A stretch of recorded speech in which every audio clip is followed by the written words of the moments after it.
kalau Allah adalah pencipta segala sesuatunya dan dia zat yang maha esa lagi maha perkasa. Allah subhanahu wa ta'ala juga memastikan kalau hanya dia saja yang menciptakan, tidak ada yang lain, dan dia juga yang memenuhi segala kebutuhan makhluknya, tidak ada yang lain. Dalam surah Fatir, surah nomor 35, kita sedikit tadabbur beberapa ayat ya. Surah Fatir surah nomor 35 ayat 1 sampai ayat 3. Allah subhanahu wa ta'ala berfirman, A'udzu billahi minasyaitonir rajim. Alhamdulillahi fatiris samawati wal ardi ja'ilil malaikati rusulan uli ajnihati matna wa thulatha wa ruba' yazidu fil khalqi ma yasha wa innallaha ala kulli syai'in qadir. Segala puji bagi Allah pencipta langit dan bumi, semuanya diciptakan olehnya dari tidak ada menjadi ada, yang menjadikan malaikat-malaikat sebagai utusan-utusan untuk mengurus berbagai macam urusan yang Allah berikan pada malaikat-malaikat ini sayap masing-masing 2, 3 dan 4. Allah menambah kepada ciptanya yang dikehendakinya. Sesungguhnya Allah maha kuasa atas segala sesuatu. Ada makhluk teman-teman namanya malaikat, ada makhluk namanya jin. Dua makhluk ini kita nggak bisa lihat. Memang Allah rahasiakan, mata kita nggak bisa lihat, tapi kita bisa rasakan keberadaannya. Saya kasih contoh. Kata Nabi Muhammad SAW, kalau seseorang di antara kalian mau tidur di malam hari, maka malaikat pendampingnya, kan kita didampingi oleh 3 malaikat ya. Ada malaikat pencatat amal baik, ada pencatat amal buruk, ada namanya malaikat hafadhah. Hafadhah ini menjaga. Jadi kalau orang mau jatuh nggak jadi, orang mau ini nggak jadi. Ini ada memang, dia memperingatkan manusia. Ini yang malaikat hafadhah untuk mengimbangi, ada namanya qarin, pendamping dari syaitan. Yang iblis memang minta sama Allah supaya setiap anak Adam didampingi oleh anak cucunya dia untuk nyesatin. Ini dua-duanya nggak kelihatan nih, tapi lihat bagaimana Nabi menjelaskan kepada kita. Kata Nabi SAW, kalau seseorang di antara kalian mau tidur di malam hari, maka malaikat pendampingnya datang, syaitan pendampingnya datang. Lalu malaikat berkata, tutuplah hidupmu dengan kebaikan. Malaikat ini coba membuat dia ingat semua perbuatan baiknya hari itu. Sholat berjamaahnya, yang dia hadiri majelis ilmu. Jadi kalau teman-teman mau tidur malam, coba renungin sebentar, kita bisa ingat tuh. Kalau kita selalu teringat perbuatan baik tadi, itu dari malaikat penjaga kita. Dia berusaha membuat kita jadi ingat.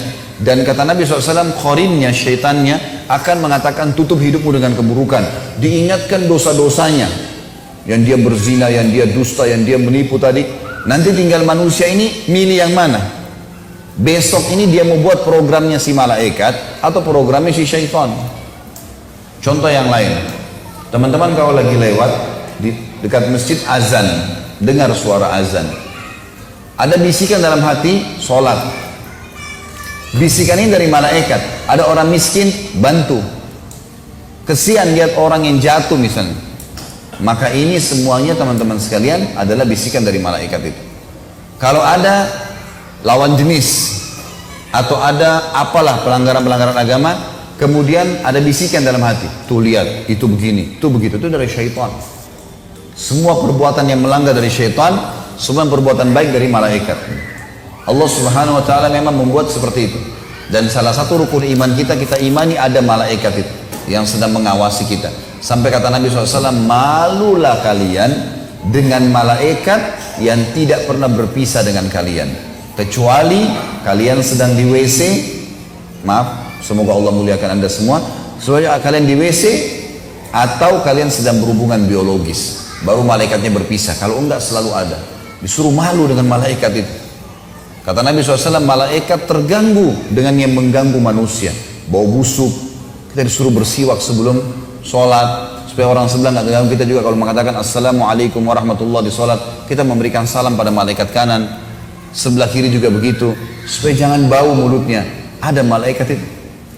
Allah bilang dalam ayat ini diceritakan tentang masalah mereka. Di ayat satunya, ayat duanya kata Allah, ma yaftahillahu linnasi min rahmatin fala mumsika laha wa ma yumsik fala mursila lahu min ba'dih wa huwal azizul hakim. Apapun yang telah Allah berikan kepada manusia dalam bentuk rahmat, Misal kayak gini kita bisa hirup oksigen. Bapak Ibu sekarang hirup oksigen gratis, nyaman saja, masuk keluar. Saking mudahnya kita hirup oksigen, rezeki dari Allah ini.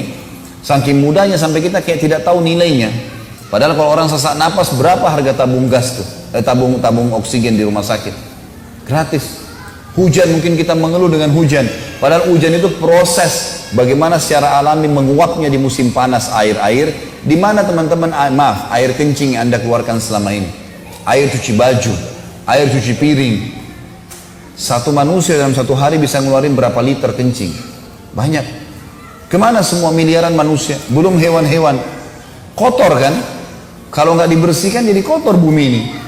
Allah dengan proses alami musim panas menarik semua, menguap air-air itu ditampung di awan, kemudian dengan hikmahnya diturunkan kembali sudah suci.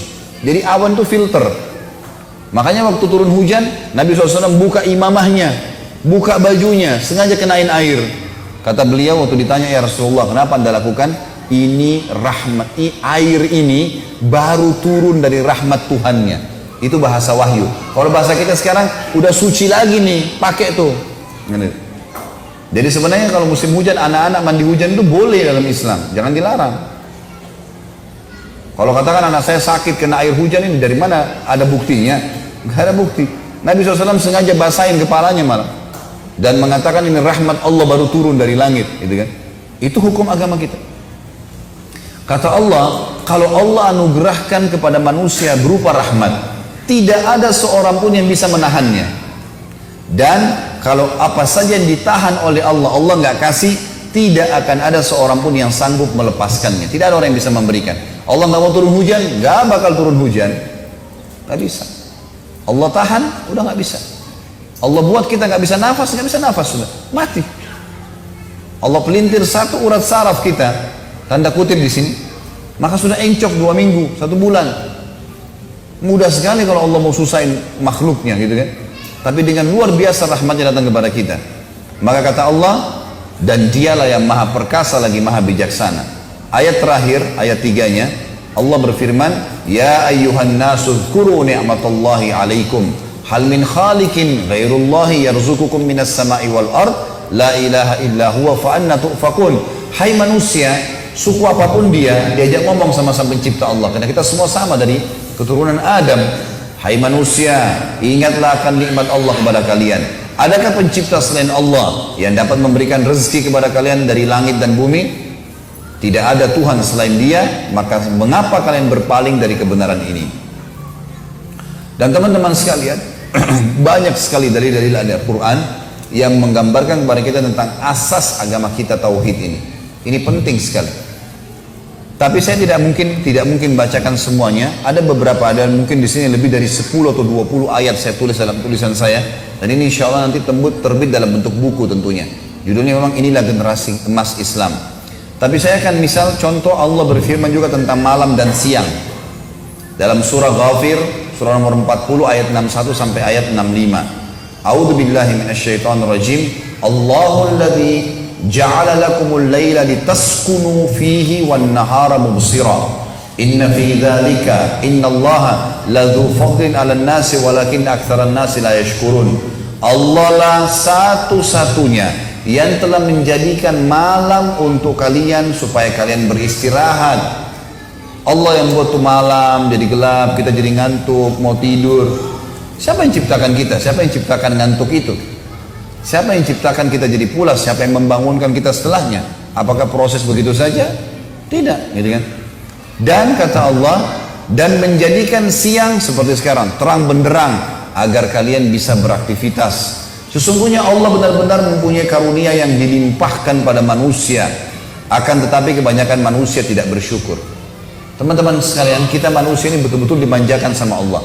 Hanya tugasnya memilih dan ikhtiar. Misal mau makan, ini pedas, asin, gurih, tinggal milih. Habis itu ngunyah, nggak lebih daripada itu. Kita ngunyah nih, oh ini manis, oh ini asin, udah. Begitu masuk tenggorokan kita, ukuran sepertiga jari saja, sudah nggak ada campur tangan manusia. Sistem alami mengelola semua makanan yang kita kelola. Bayangin yang pedas masuk, yang dingin masuk, yang panas masuk. Mesin secanggih apapun rusak tuh kalau mesinnya manusia. Ini masuk pedas, masuk asin, masuk dingin, masuk panas. Terus dikelola, jadi energi dan jadi kotoran. Yang tidak dibutuhin ini yang ngawur, yang kita main makan sembarangan, jadi kotoran. Lalu Allah kasih rasa mules, buang tuh. Tuh kalau kamu nggak buang mati tuh. Kotoran kalau nggak dibuang bisa mati manusia. Baunya luar biasa. Ada satu kapten kapal meninggal, Bapak Ibu sekalian. Dia masuk ke WC meninggal. Diadakan penelitian, kenapa nih orang meninggal? Tadinya sehat. Setelah ditemukan ternyata gas kotoran dia, tinjanya dia, itu sudah 3 hari dia nggak buang, mati gara-gara gas kotorannya sendiri. Itu mati gara-gara itu. Allah kasih rasa mules, buang tuh. Kita mules, buang. Habis itu Allah kasih rasa lagi. Oh ya sudah cukup, berdiri, makan lagi. Manusia begitu manja, dimanja kata Allah, luar biasa kalian itu. Tidak mau bersyukur, kenapa gitu?